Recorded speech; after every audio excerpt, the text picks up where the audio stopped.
Hello everyone, আমি পিয়া আর আমার নতুন একটা ভ্লগে তোমাদের সকলকে জানাই অনেক ওয়েলকাম।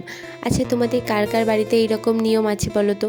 দশহরা, মনসা পুজো এই দিনগুলোতে বাড়িতে নাকি উনুন জ্বালতে নেই। দেখো, আমার বিয়ের আগে তো আমি বাড়িতে এই নিয়মগুলো দেখিনি, কিন্তু বিয়ের পর আমার শ্বশুর বাড়িতে এই নিয়মগুলো রয়েছে। আর নিয়ম যখন আছে সেগুলোকে তো অবশ্যই পালন করতে হবে। আর এই যে ভিডিওগুলো তোমরা দেখছো, এটা গতকাল সন্ধ্যের। আসলে কালকেই আমি সমস্ত কিছু ভাত, তার সাথে রুটি, আলুর তরকারি এগুলো করে রেখেছিলাম, যেহেতু আজকে কোনো কিছুই রান্না করা যাবে না।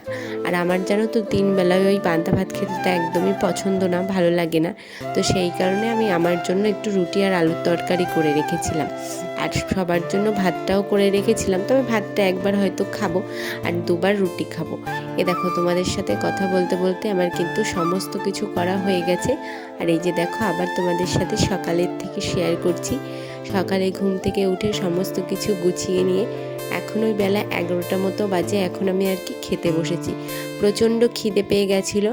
এরপর সমস্ত ফুলগুলোও তুলে দিয়েছি শাশুড়ি মাকে, আজকে উনিই পুজোটা করবেন। আর আজকে ভাবলাম রান্নাটা যখন নেই, তাহলে ঘরটা একটু পরিষ্কার করে নিই। তো সেটাই পরিষ্কার করছিলাম, অনেক দিন আর কি পরিষ্কার করা হয়েছিল না। পরিষ্কার করে নিজেও চলে গেছিলাম মেয়েকে আগে স্নান করিয়ে স্নান করতে। আর এই যে এখন স্নান করে চলে এসেছি, খাওয়া দাওয়াটাও করে নেব। তোমাদের সাথে দেখা হবে পরবর্তী ভিডিও।